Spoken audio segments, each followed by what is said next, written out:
Okay, let's start. My name is Tatiana Saburova.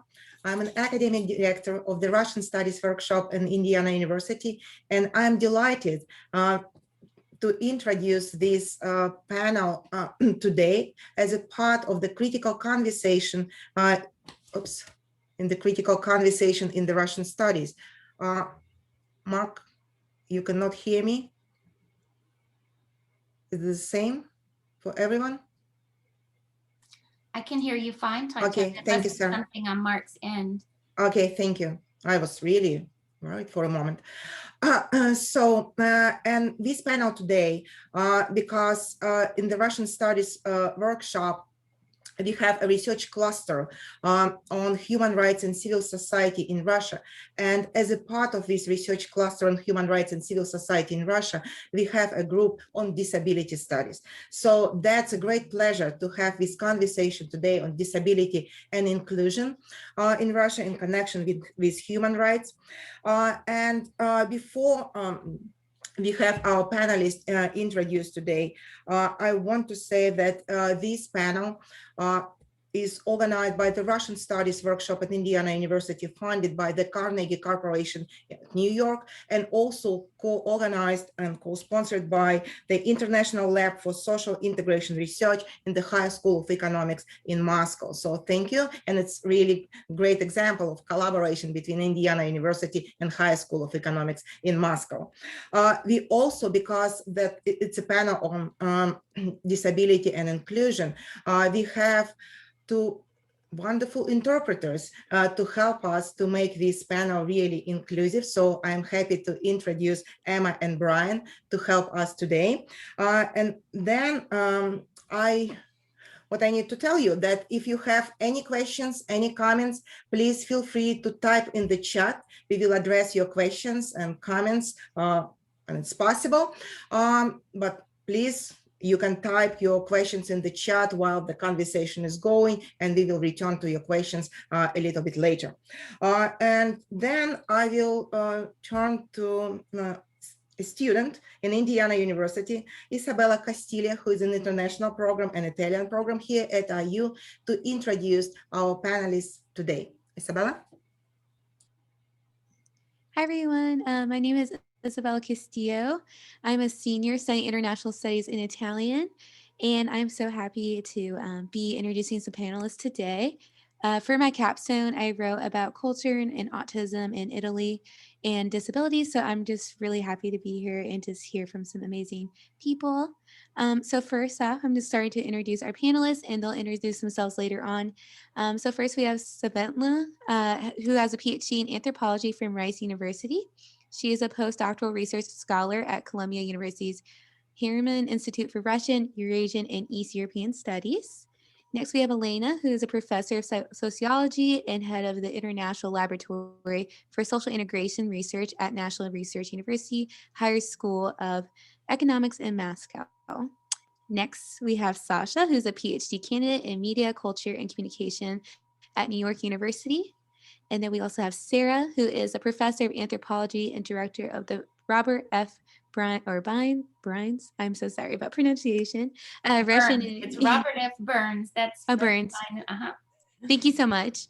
Russian and East European Institute at Indiana University. And then we have Kira, who's a theater educator and researcher of mixed able theater in Germany and Russia. She has an MA and studied both literature and theater pediology. So that is all for now.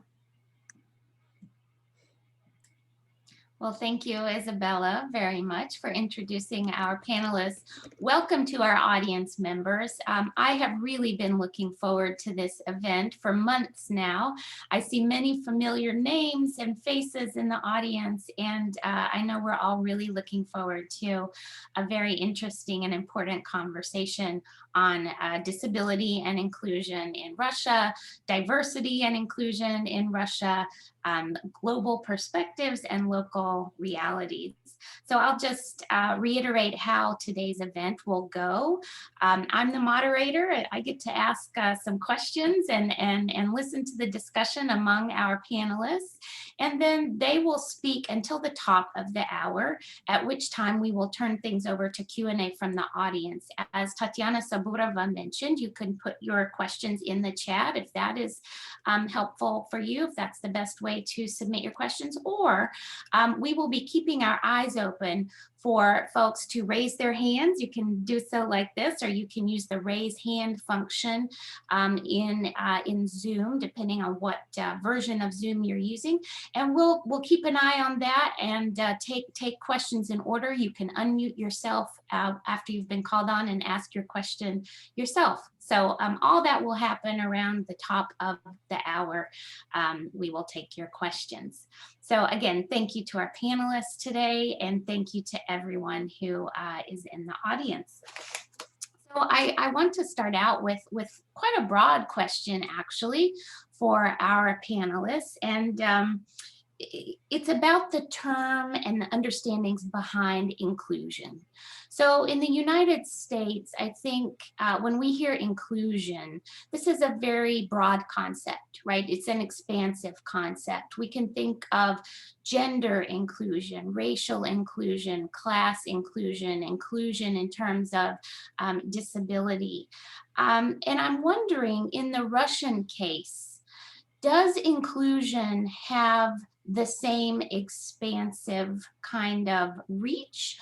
Or when people talk about inclusion in Russia, do they have something else in mind? Maybe I'll start with Svetlana Borodina, who I know has done research on this specific topic. So Svetlana.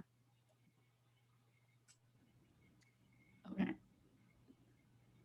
Can you hear me? Awesome. Thank you, Sarah. And first of all, I wanted to thank the organizers for organizing this panel. This is such an exciting opportunity to speak about very important issues surrounding disability inclusion, and I'm sure we'll also talk about exclusion today. And thanks for a great question. I think it's very important to actually pay attention to the semantic and discursive particularities, as well as resonances with broader global discourses. So just to give a very quick, to situate myself, I have done ethnographic research in Russia. I worked in 2016 and 2017. This was the years of my field work, and I worked primarily with disability NGOs. So my approach to disability inclusion comes from the NGO perspective mostly. And another kind of important factor is that I worked primarily with blind people, with just a handful of wheelchair users, as well as a few deaf people. But I would like to just identify it from the beginning that this heavily affects kind of the information as well as interpretations of inclusion that I have come across. And so in answering to your question, Sarah, first of all, I'm sure that all of our other panelists will notice that when we say inclusia, and this is the Russian cognate of inclusion, very often, and the kind of the default step would be to understand it as disability inclusion. And although we definitely are seeing, especially recently, the development of a broader understanding of inclusia, but when I was working in the field, inclusia most often, almost always meant disability inclusion. And I think that this is very, very important to understand how disability as a minority group, how it stands in relation to other minority groups, and why people with disabilities became this particular minority in regard to which we are, especially during the biggest part of the 2010s, we've been talking about inclusion. But then, so what I wanted to add to our conversation is the variety of interpretations of inclusion that I have come across during fieldwork, as well as a result of an analysis of almost about 400 NGO projects that speak about inclusion in one way or another. And I came to realize that people, NGO workers, define and practice inclusion in so many different ways. And NGO interpretations of inclusion as an anthropologist, I take all of these interpretations seriously. I do not try to identify which of them is a correct one and which one is the incorrect one. To me, I treat them fairly equally because they all have material consequences. Depending on how people understand inclusion, then they enact it and produce very material effects in the ways how people gain resources to some forms of participation, or what kind of programs they can make use of. And so just to give you a quick overview, which is just really to map the spectrum of various interpretations of inclusion. I've come across projects that use the word inclusive, to speak about just straight up delivering targeted services, often rehabilitation services, to people with disabilities. I've come across a completely different interpretation of inclusia or inclusivni when people speak about organized sociality, where people, abled and disabled people, come together, interact, collaborate, and really engage in some sort of meaningful interaction with each other. I've come across contexts that were called inclusivni just by virtue of having physical bodies of people with disabilities present in this particular space, regardless of the quality of participation that they have enjoyed, regardless of whether there was improved access to services or to anything, or whether this presence meant anything else besides just being a physical body in the same space. And as well as recently, and I'm sure my colleagues will speak more about that, I've seen interpretations of inclusion that try to broaden it, try to speak about the exclusionary experiences of other minority groups, and try to cultivate an understanding of inclusion as this platform for the inclusion of everybody, regardless of their differences. And so this is just, I wanted this my contribution to kind of just map out the very heterogeneous map of various concepts of inclusion that I have come across. And I'm sure I'll later have a chance to speak more about that. But just my last thought, I think, would be that it matters a lot what kind of resources people have in their regions, in their organizations, from where they're writing and submitting those grant narratives, for example, or are organizing their programs.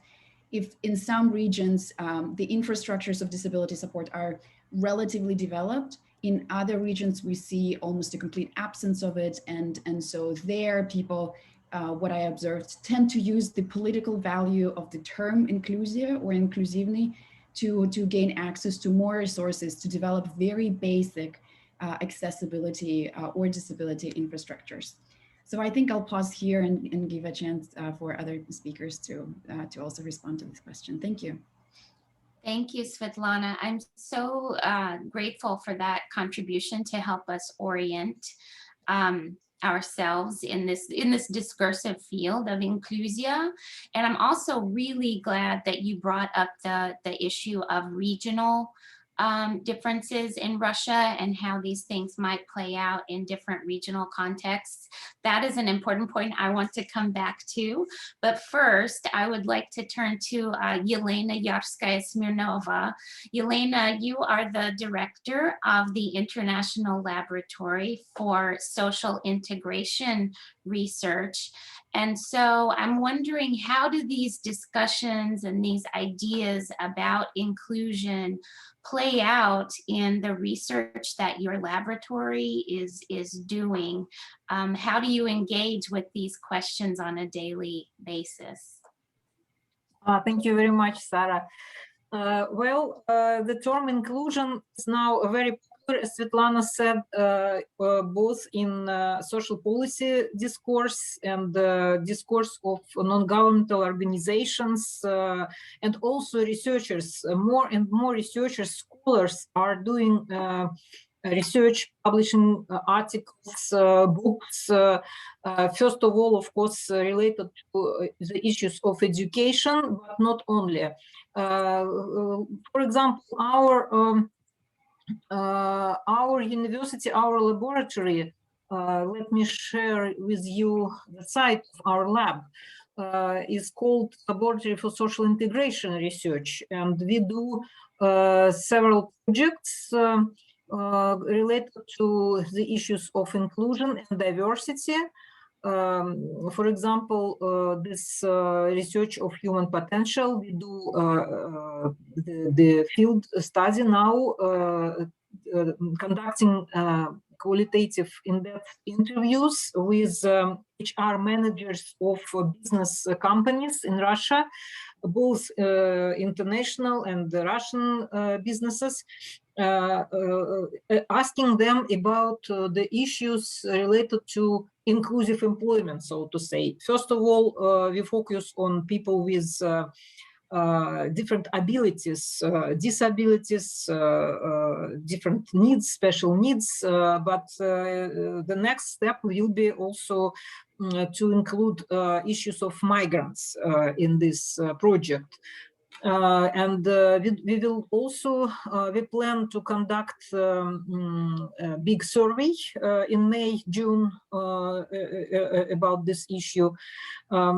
So another big project is concerned with inclusive education in post-Soviet countries. Now we have we collected the data in 11 countries of former Soviet Union, asking parents of children with special needs, parents of their classmates and their teachers, about their experiences, different problems they encounter. We asked, we wanted to do this research not only about children with health impairments, with mental impairments or some other impairments, but also about children with different cultural background, migration experience. But in many countries of this region, it was not possible. Our partners said it was not possible to raise this issue in the research. We also do, I don't know, maybe I shall talk about this later. We do an interesting project with a Museum of Modern Art, Garage, but I think I will tell about it a little bit later. So I want also to say a few words about how public discourse is changing concerning this issue. Let me show you some examples. For example, this, just a second.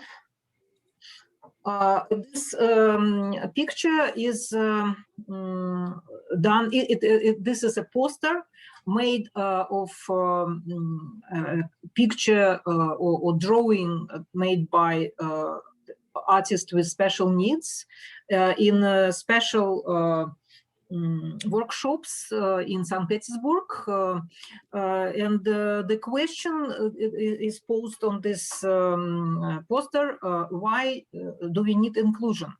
So the project was concerned with the opinions or bright messages of very famous public figures. For example, Newton Federmesser, who is a founder of the first hospice in Moscow, Hospice Vera, which means trust. And then she says that she says about inclusion in very wide sense, in very wide meaning. We also have a survey which shows that the attitude of people in Russian society is changing. Not only the attitude, but in relation to what people answer in the surveys, they also change their activity, their actions. More people say they help children with disabilities in their families. They also say that they consider the society more friendly now than before. But at the same time, about 40% of Russian citizens surveyed last year say that they are against inclusion of children with disabilities. So we see also some very negative reaction in mass media. Some journalists publish articles with hate language, and there are public scandals associated with these publications. And there is also a recent negative public reaction towards the case of Lida Muniava, who is director of the first Russian children's hospice. She took a boy, adopted a boy from the hospice, the boy with multiple profound disabilities. And she took him everywhere for a walk in a park, to the swimming pool, to cafe, and also to school. And many parents were against, and they even said they will not any longer support charity. They will not give charity to her hospice. So this, I wanted to show you this contradictory situation in public discourse and in public opinion concerning the inclusion. Thank you so much, Elena. And I think, you know, you pointing out this kind of backlash, that efforts towards greater inclusion for people with disabilities and others with kind of diverse characteristics is really important. And it's actually a great segue because I know that Kira and Sasha, our two other panelists, have been very involved in helping bring attention to the really important case of the intersectional artist Yulia Tsvetkova. So since we're on this topic of diversity and thinking about some kind of really negative backlash that we've seen in Russia to efforts to promote diversity, let's turn to Kira. And Kira, I'd love to have you tell us about Yulia and her work and the situation right now. And I'll just point out for the audience that Yulia Tsvetkova, about who you'll learn a lot more from Kira and Sasha, is an intersectional artist.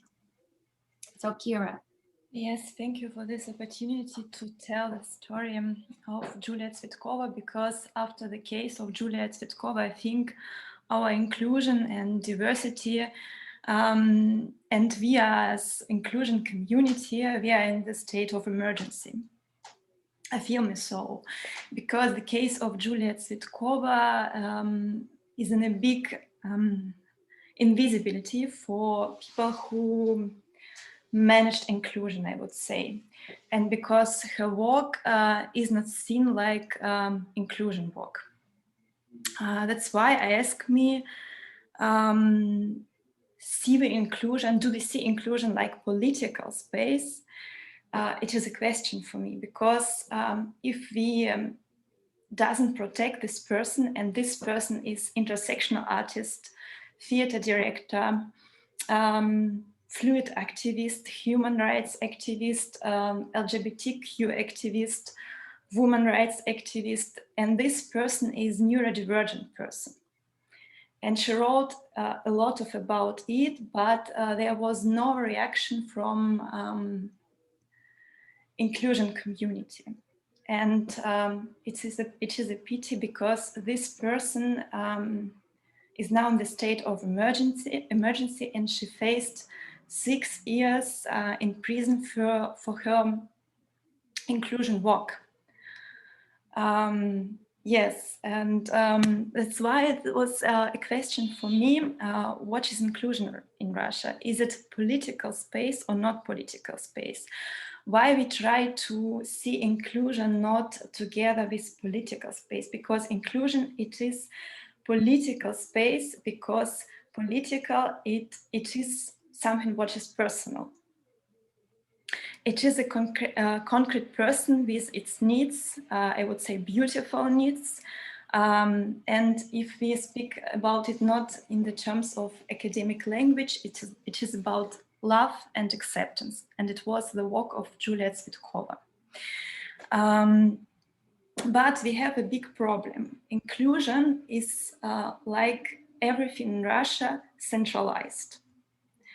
It's a centralized concept.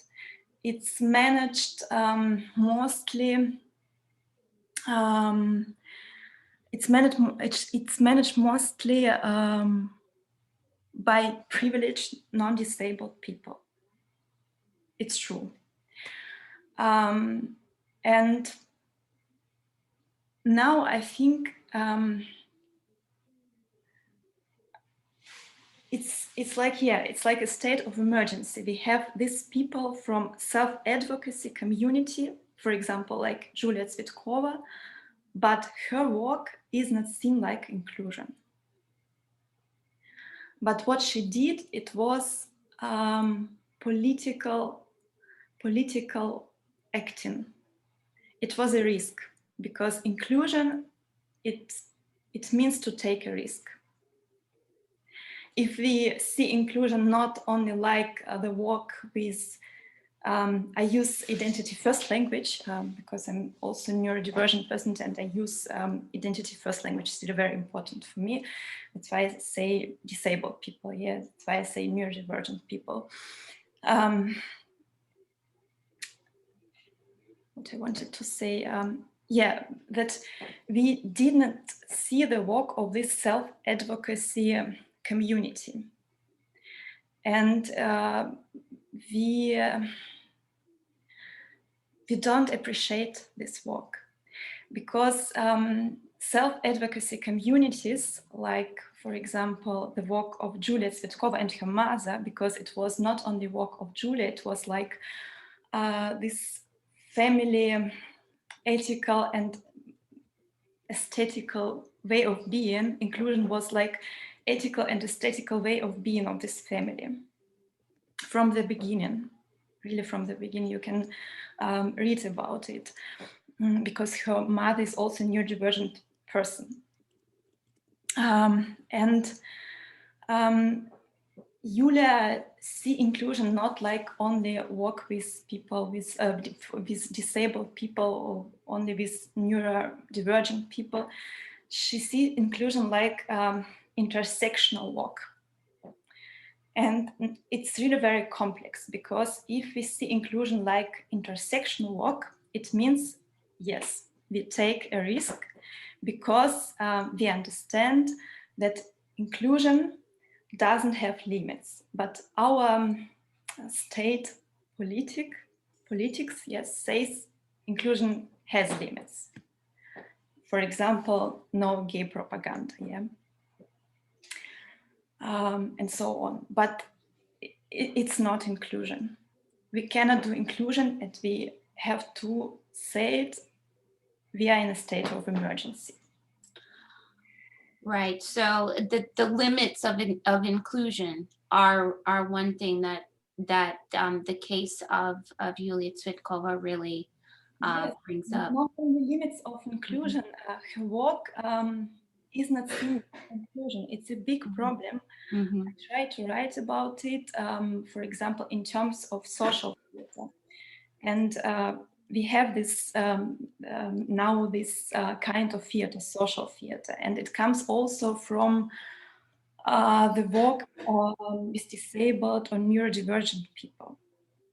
That's why it's really very difficult, but because for this community, she's not enough artist, for example.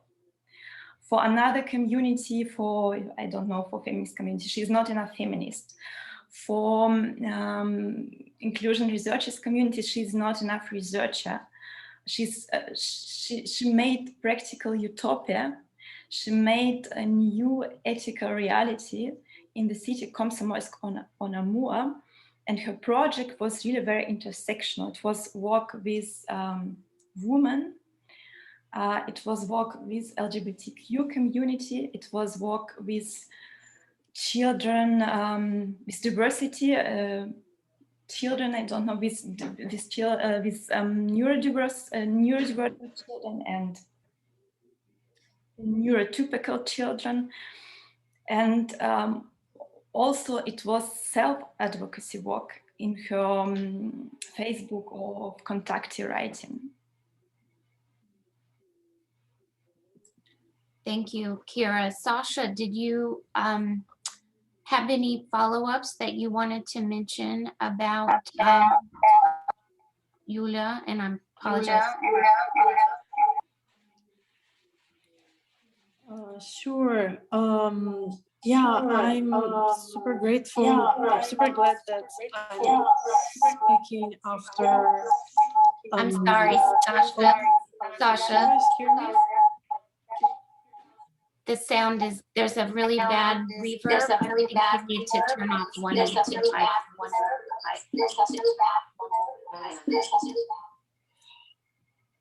Okay, let's try right now. Do you guys hear me? Much better. Mm-hmm. Okay, yeah. So, yeah, I'm really glad that I'm speaking after all the previous panelists because I think you guys mentioned important points. So first of all, the fact that, as Sveta mentioned, that a lot of times inclusion is understood as kind of a ready-made thing when just the physical presence of a person with disability, it may be considered as an inclusion, right? Which is the person who is invited after all the roles have been ascribed, after there is already the scenario of a performance or movie or any other public event. As Kira was mentioning, a lot of inclusion in Russia is centralized, so it's done by able-bodied, privileged people who invite disabled actors into the, kind of the secondary roles, right? When, again, if that's like an inclusive performance, the director or producer would be most often able-bodied and would just ask a disabled actor to play the role already kind of pre-established, right? So that's a big problem, I think, and the same in research, right? Even we all the people in our panel mostly are able-bodied, so it's kind of this talking from the privileged position, unfortunately, right? And I know we are all great scholars and the situation is changing bit by bit, but it's important to really to include people with disabilities at these first stages of a development of a project or performance or a research. And also the other thing is that inclusion has never existed in Russia so far, right? So neither in the post-Soviet period nor in the Soviet time. So we don't really know what it is. And we really need to kind of understand that it's not a ready-made thing. It only can be produced collaboratively in this process of, in these conversations with people with disabilities. And it should be individual, right? Every time it can be something different depending on the needs and like mixed abilities of the people in the team. And yeah, just a couple of words about Yulia. I'm I think Kira is the best person to talk about Yulia because she's been helping immensely Yulia and her mom, who are both neurodivergent. So Anna Khodyreva, Yulia's mom, has dyslexia, and Yulia has dyslexia and self-diagnosed Asperger's syndrome. As Kira said, their work is truly intersectional, so it kind of goes beyond those limits of including people with disabilities. But Yulia's work, and I'll talk a bit later about, me and Kira will talk about a bit later about her projects in particular, but it was truly intersectional, and that's why when she was, she got 4 different charges for last 2 years. So starting from March 2019, the first charge was related to, so the first situation when FSB and the local authorities started to intervene into her activities was the performance called Blue and Pink, when they were planning to show this theater performance at the local festival of activist art called Saffron Color. So the police began to interrogate the participants since they were, they were thinking that they would they would find propaganda of non-traditional values in it. And in fact, the title of this performance was suggested by one of the young participants of the actors of the theater, and the play itself dealt with gender stereotypes, right? The fact that guys need to wear blue things and girls need to wear pink things. So it actually dealt with these gender stereotypes, and so that's when the interrogations of children started, and a lot of those interrogations happened outside of their parents' presence. Then she was accused of distributing pornographic content, and I'll talk a bit later about the project that that provoked this reaction from the government. Since November 2019, she's been under this, the official legal case against her started, and she was under the house arrest for 3 months and paid several quite big fines, like her family had to pay these fines. And now, since March, like the official trial has started. So it's kind of the very time when a lot of public support is very needed, and when I think I'm very grateful for this space to devote it to, in part, right, at least to kind of dissemination of this knowledge about Yulia's case and the importance of her case for the whole business of inclusion in Russia, right? And kind of widening and deepening the sense of inclusion in Russia. Yeah, I think I'll pass my turn now. Someone else. Thank you so much, Sasha and Kira. And I would ask you if you have links you'd like to share with our audience about Yulia's case. I know there's a petition that people might like to sign. If you could put those in the chat, that would be great. Svetlana, I wanted to turn to you as a follow-up and see if you have some reactions to what's been said and contextualizing, again, inclusion, as we've been talking about it in a more kind of expansive fashion. Thank you, Sarah, and thanks to both Yelena, Kira, and Sasha for all your contributions. I wanted to briefly comment and kind of build on what Kira and Sasha were saying. This absolutely, the depoliticization of inclusion is something that I definitely have observed myself too. those, and you can see it in many ways. So in NGOs, in the work of NGOs, this comes across that one of the major funding sources that provides support for inclusive projects does not fund so-called political projects. They are supposed to be removed from the domain of the political, and instead they should serve as families.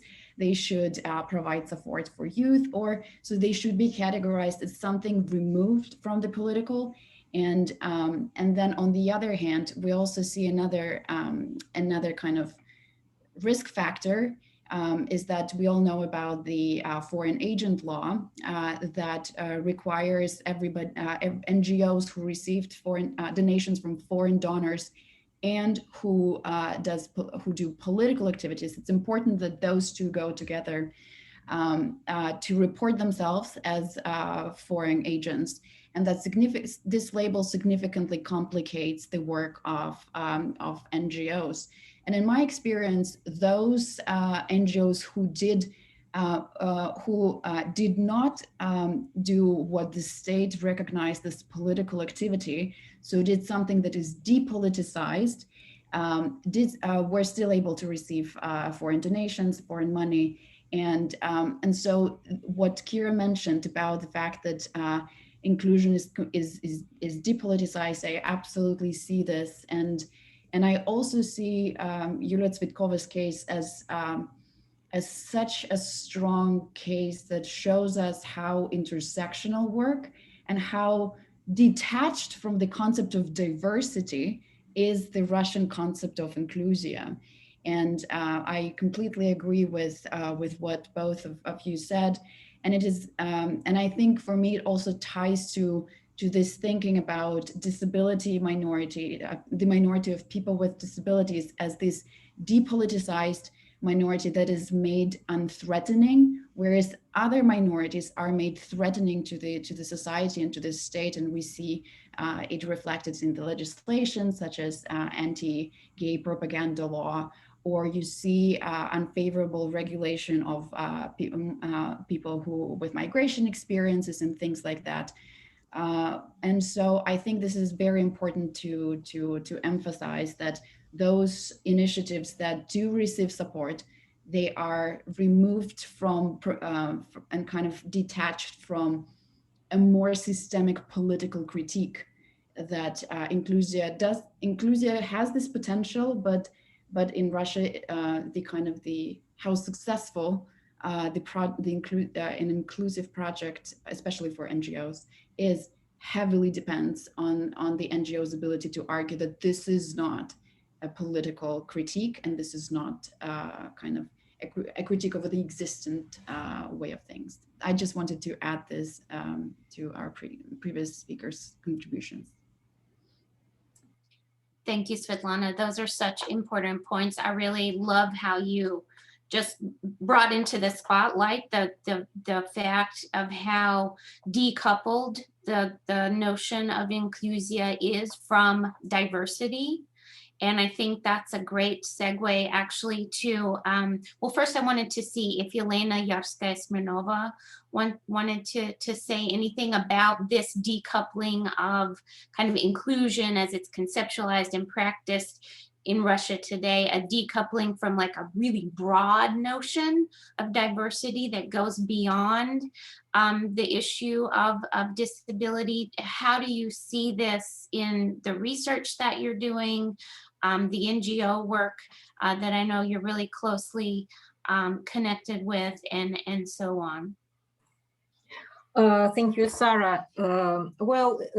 Yes, this is very important, and you all my colleagues who talked before mentioned correctly that it's decoupling and also depoliticizing. At the same time, of course, we see many different developments going on at the same time from different sectors of the society. Of course, there are I can say I did not calculate it, but the majority, I can guess, I mean, from just what I have read and seen in internet, in publications, the majority of the research into inclusion is devoted to the issues of disabilities. Recently, several years ago, also the issues of autism, autistic disorders or spectrum of autistic disorders also came to the field of attention of the researchers, not only, of course, healthcare researchers, but also social scientists who started working more closely with practitioners, also with social work domain of practice, training, and research. There is also development of assessment, evaluation, so to say, not research, but practice of evaluation, and also the need to evaluate, although it is related maybe also to neo-managerialist ideology and values and goals. It also gives, it also pushes the development of reflection, especially when the evaluation criteria do not only are not only related with some quantitative criteria of costs and benefits, but also with some values, including this value of diversity and inclusion we are talking about. And of course, it is very difficult to assess and to evaluate, but I observe the attempts in this field. We also have, I can also show you a little bit of other examples. We see how fast and it is also very I mean, I like it very much that business also develops very fast. We see several consulting and sort of think tank and training providing groups. For example, this is diversity and inclusion consulting, Babat consulting team, which provides business organizations and actually whoever likes it, wants it, with every very trendy means of development. For example, storytelling related to diversity and inclusion in business, in marketing, in advertisement. We also, I mentioned previously, I mentioned our research into the inclusive employment. So we meet with managers of very big companies, and many of them talk about they list different positions, job positions. So it's not only HR manager. They have 4 or 5 different positions who are dealing with sustainability, diversity, inclusion. It's you know, it's like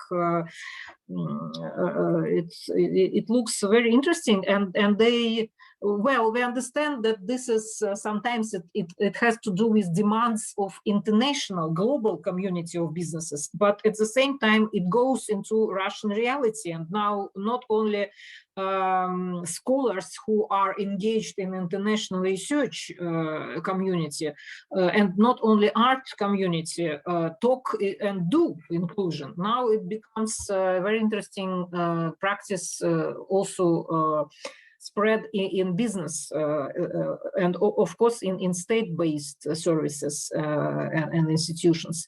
We also mentioned intersectionality. There are several examples of such projects and organizations that do, for example, gender, crossing with ethnicity, migration experience, also disability. Yes, of course, disability seems to be depoliticized or more like politically loyal or maybe prioritized matter. But if we use an approach of Nancy Fraser and other post-structuralist thinkers, we can say that let's not divide political and personal, public and private. And then we can say that everything is politicized, actually. Everything is politicized. Well, this is a very politicized example because it is a recent feminist festival. It is not the first one. It became regular, and it's of course very politicized, but it's mainly concerned with it is concerned with art practices, performances, and also with academic reflection and public reflection, discussion, and it had a special section. I think it was for the first time, but maybe I'm wrong. There was a very interesting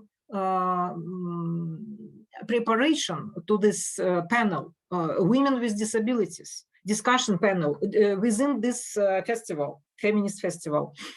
For example, I was asked by the organizers, and Sasha knows about it. She also asked me if we know some women with disabilities who are also scholars, academics, part of academic community. So there was an attempt to break this. I wanted to say that there was also a trend to social closure in one or several communities that I know about of women with disabilities. Like they would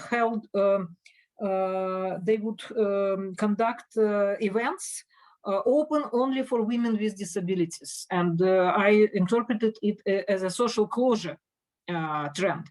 But in this event, in this festival, it was open. It was possible to cross the borders, so to say. The DOST project, which also crosses the borders between gender and migration, ethnicity, religion. They use humor, they use different very modern communication strategies such as TikTok, short videos. Sometimes they are very witty. And also I would like to mention our project with Garage, the Museum of Modern Art. We call it Laboratory for the Study of Diversity. And it has several, we now conduct it for the second time for various audiences, for mixed audiences, and it has a very diverse and cross-sectional program. So we have here a gender and the age and disability and social class and other different issues. And we also discuss and revise the concepts of inclusion, diversity, universality, and so on. Thank you very much. These were my examples for now. Thank you, Yelena. So much useful information. There are lots of comments in the chat. I encourage audience members to look in the chat. We will try to get to those questions in a bit, and our time is running short already. It's hard to believe, but I wanted, like, following up on those points that Elena made and thinking about inclusion as an active process. I think it was Kira who mentioned that inclusion involves doing it, right? I mean, we can see lots of examples of kind of centralized top-down inclusion efforts, We can see examples of more grassroots, on the ground experimental inclusion efforts. So I wanted to talk, to ask Kira and Sasha if there was more that you wanted to say about the theater Merak, about Yulia Tsvetkova's work, just to kind of contextualize how Yulia and the young actors that she's worked with have been doing inclusion, and how that is such an important initiative. And again, we only have a few minutes left, but please, either one of you, whoever would like to go first. Yes, it's a very, very interesting question, because if we speak about Yulia Tsvetkova, we have to say she made inclusion of her own. Because inclusion, it was the way of living, as I said, and the beginning of this inclusion was the criticizing of the concept of charity in Komsomolsk-on-Amur, and she wrote a lot about it. She has a essay, and it's called Not Kind Komsomolsk, for example. And she describes Komsomolsk like a sensory hell for her, for example, and also as a not right project, inclusion project, for example. What could be worse than a lack of help? Something that some people pretend is a help is now possible to do good in our city. Over the past few years, many organizations, groups involved in charity have emerged. I crossed paths with most of the good people of our city, and I can say that they are very, very few real ones. Should I, as an activist, support any civic initiatives, or can I speak up if I think there is something else behind good intentions? When will my freedom of speech end and stones will be thrown at me for surrender my people? But I will try. It's like white savior complex, and I can single out the initiatives. The harmfuls, like write a letter to the embryo, or good promotion that sent balloons into the sky. Exploitation. It's the people that try to make money with stories of disabled people. Racist. Where did racism originate in Komsomolsk? We have many ingenious peoples with a very difficult fate. And there are those who raise their status as the savior of the village. Ableist. From downright offensive to downright stupid. Starting with verbal abuse of children with CP as an event in support of children with CP, ending with the project of a playground for children who uses wheelchair, consisting of curbs and pits. Actions against children, because going to the orphanage and bringing gifts and sweets, there is against children.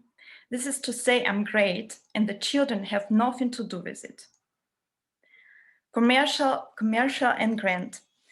When the initiative was born and died alone with the solemn grant, or when under the guise, how it's right, guise, Sasha, can you help me? How it's pronounced, this word? Guys, Guise of good, there's an operating commercial structure. So she was analyzing the structure, the power structures of the city before she was starting to make her own projects. And as a neurodivergent person with this experience of marginalization, with the experience of bullying from her childhood, with this experience to have to be comfortable for another people,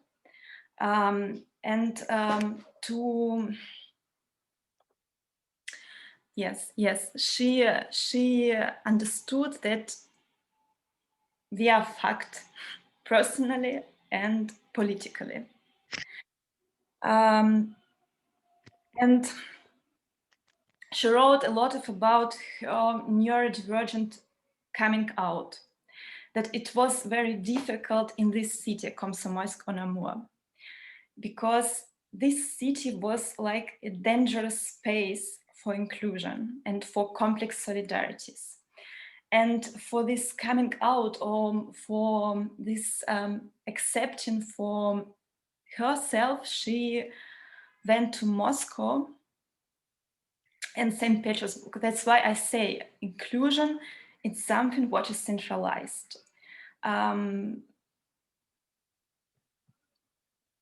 Yes, and she understood that she has to do diversity culture. And diversity culture, it doesn't mean diversity plus culture. It's diversity culture, and it's a new space. It's a new ethical space, and it's a reality, but we don't see it's like reality. We don't see that we are diverse. It's a fact. We are diverse. We have diversity. We are a diversity society, and she sees it, and that's why I think she made this complex project. And this complex project, it's like 5 projects, 5 different projects. And maybe Alexandra tell more about it and show example. Yes, I want to use this opportunity to show some of Yulia's projects. So as Kira mentioned, maybe the main and the most important one is Theater Merak in Komsomolsk-on-Amur with the children and teenagers, where they were talking about the things that they wanted to talk about. So they didn't have any chief roles. They didn't have like an official producer. It was a kind of a fluid collective where these roles were distributed like according to the consensus between the people. And the other beautiful projects of Yulia include these four initiatives. So one of them was called Komsomolka, Feminism of Intersections. I catch myself on talking about these projects in the past tense because all 4 of them were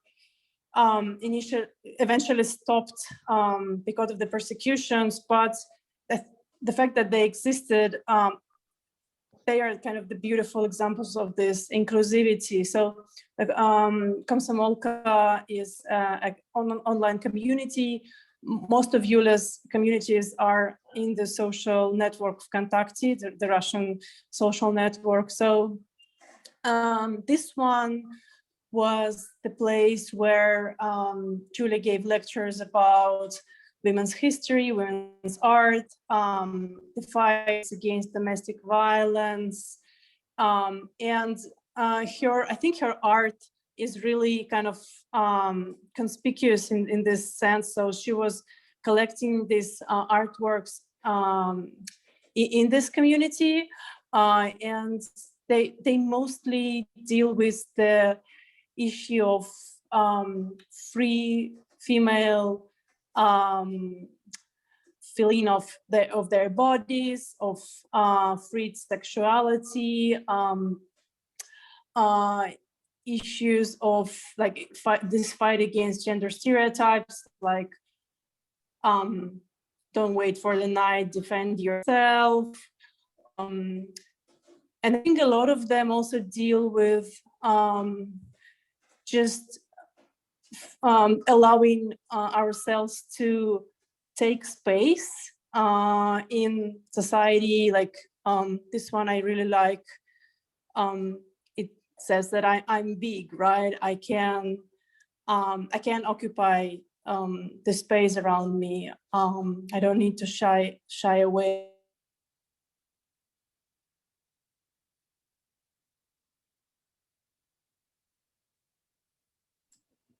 We've lost your sound, Sasha.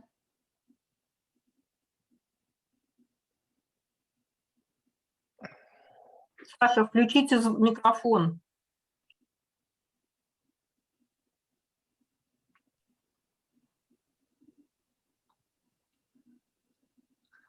Oops, I think we might have lost Sasha. Apologies. Okay, maybe she's coming back.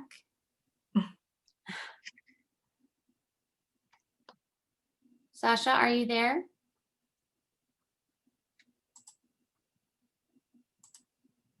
I think she's having technical difficulties, which is too bad because that was such fascinating work Yeah. she was sharing. Well, maybe Sasha will come back on. I'm going to stop her sharing here just so we can.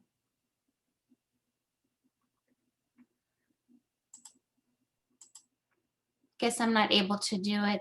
Oh, there we go. Okay. Sorry, yeah, I think my internet connection is just not the greatest today. Okay. Maybe I can do it for you. So Sharing. Yeah, a couple. Ah. Okay, great. yeah, just I'll finish briefly. So some of these works were bought by the Amsterdam Museum to support Yulia's work. And the other projects, so one of them is this comic graphic novel about abuse and domestic violence. I highly recommend you guys just really, we'll send the link in the chat to the exhibition, and you can directly go to the Vkontakte pages to study those materials like more fully. And yeah, and another like public platform that she created was called Community. It's also like an intersectional space where they were giving lectures, discussions about civic activism, about a lot of things were devoted to issues of ecology and pollution of Komsomolsk-on-Amur, also about issues of racism, ableism, as you guys see. Here are the actions in the city that they did. So basically collecting garbage and making works of art out of it in Komsomolsk. Yeah, this was the action called Komsomolsk is not a garbage dump. And yeah, the last, but also the main kind of project, which was the official cause of launching the court trial against Yulia, was this collection of artworks about vagina and clitoris and female embodiment and sexuality in general. So if you guys go to the Vkontakte page, you'll see all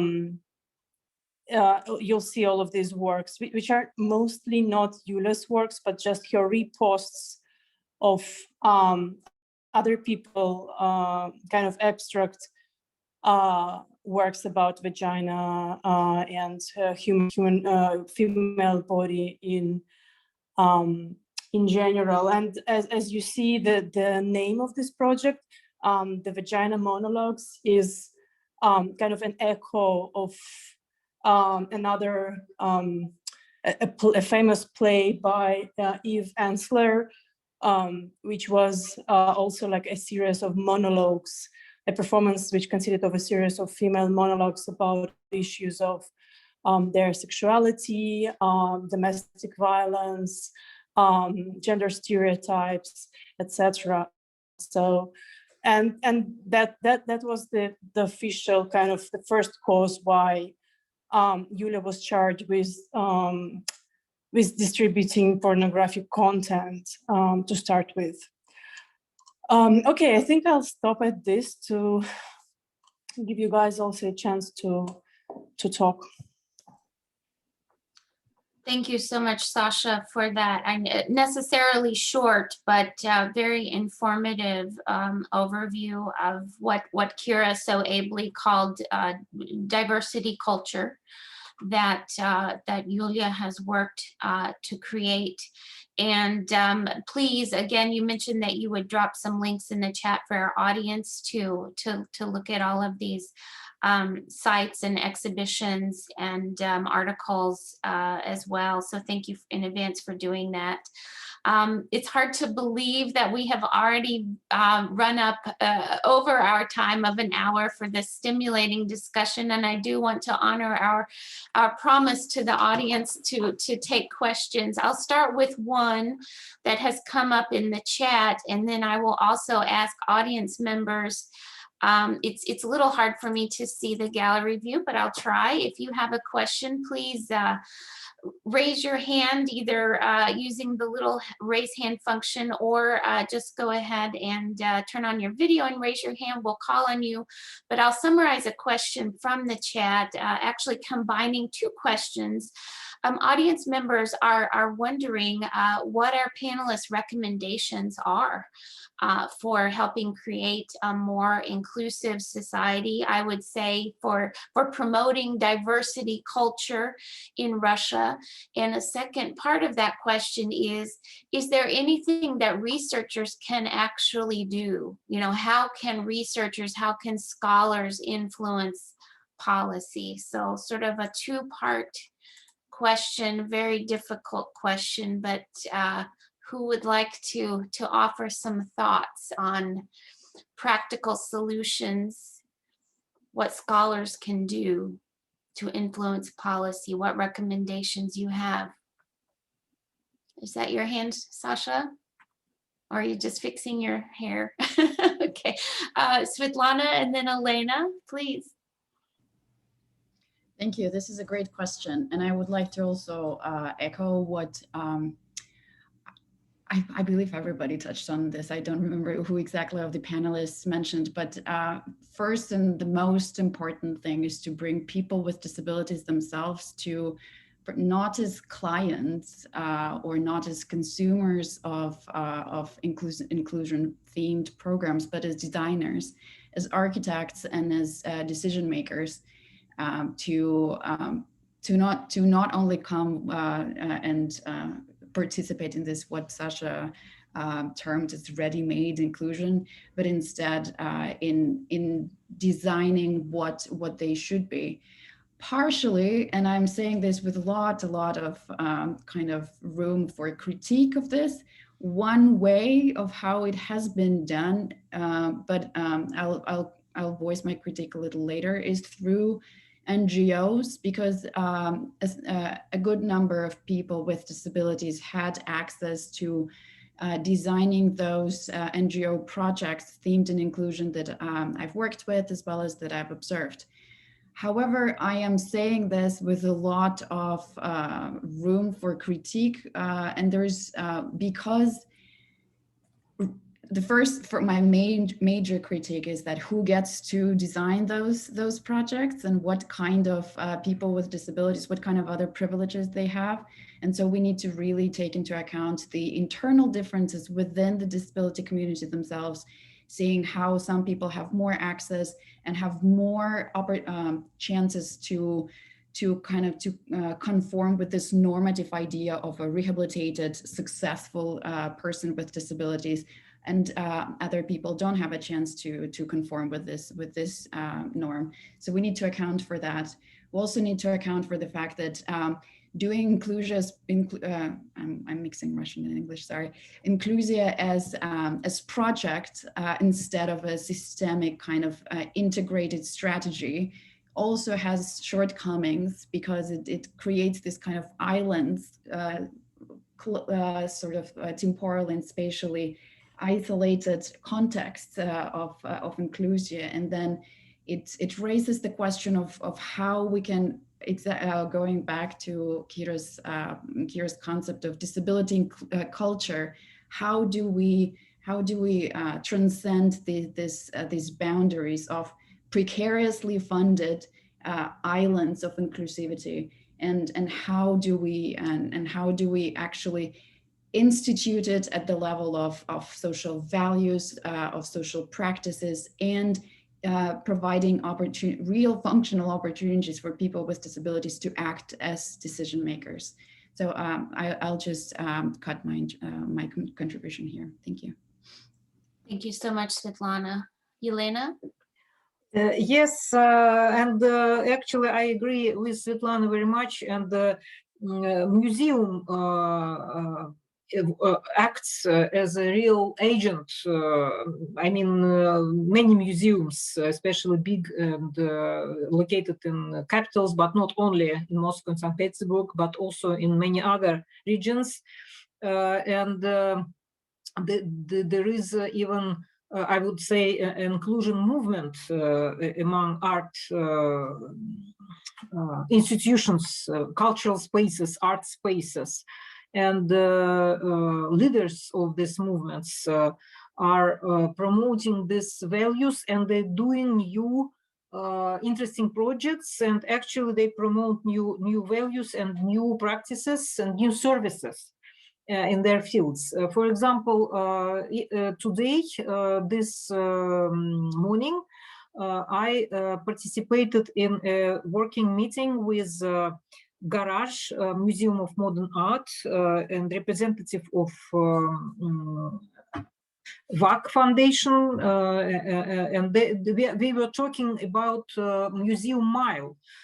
This is a new project in Russia, in Moscow, that will connect several biggest and largest and most famous museums, Tretьяковская галерея, Pushkinsky Museum, Garage, and VAC Foundation, VAC Museum of Modern Art.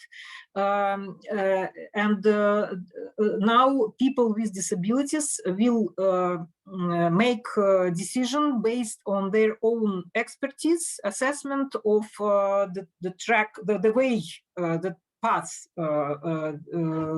they will go together with representatives of this project and with sociologists to try this way out, to try to talk about it, to make photos. I mean, and this is only one example. There are also other examples. Sasha is leader of such a small group of activists of people with disabilities who are testing the accessibility of Gorky Park. So there are, like, you know, a movement from grass, as you say, Sarah, and also from this art community. Actually, we can say it's maybe business in art sphere, but it's also state-based institutions. I think also the inclusion culture will gradually be formed through education, but not only through formal education. You asked, Sarah, you asked also to think about books, children literature, and I found actually quite a lot of books that are recommended as books on special needs and inclusion. And there are, I don't know, many such books. I only selected here books written by Russian authors, but there are also lots of translations. There are also, of course, inclusive schools, and there is a law on education Russian Federation that defines inclusive education. And of course, there is a very gradual process to bring inclusion culture, to form inclusion culture at schools.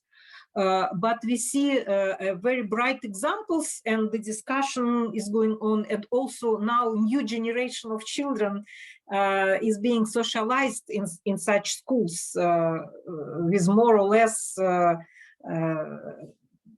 good experience of inclusion. So I think the situation will change gradually. not only through schools, I wanted to say also through theater, for example. And the children of Yulia Theater wrote the manifest of their future. Alexander, maybe you can show it. And in this manifest, they wrote about inclusion and diversity.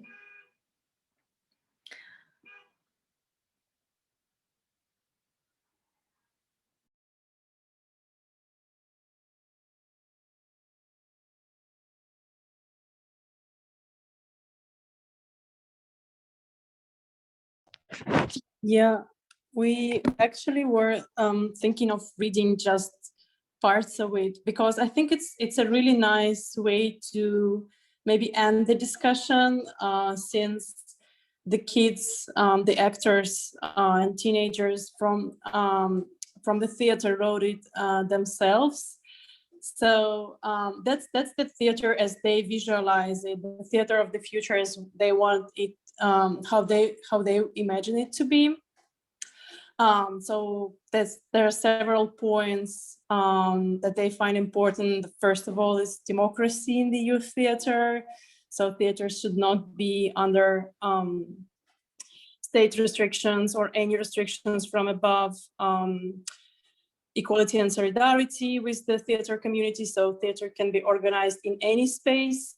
This also includes schoolrooms. And this doesn't diminish its value or make it worse than a state theater. Mutual respect should be fostered among actors, and no bullying should be tolerated. Themes and theatrical forms that are being used can be basically anything. Theater can be anything. Theaters should foster an environment in which children would be interested in directing their own plays. Teachers should listen to the children and respect their needs and ideas. Children can practice the plays everywhere, including outdoors. There should be more free theaters that will have performances on any topic. The director is not more important than actors. Actors and actresses can choose their own roles and how to place them. In theater, everyone is equal. Everyone takes part in discussing and thinking through the theme and the script. In theater, a collective of people decides everything. It's also a community.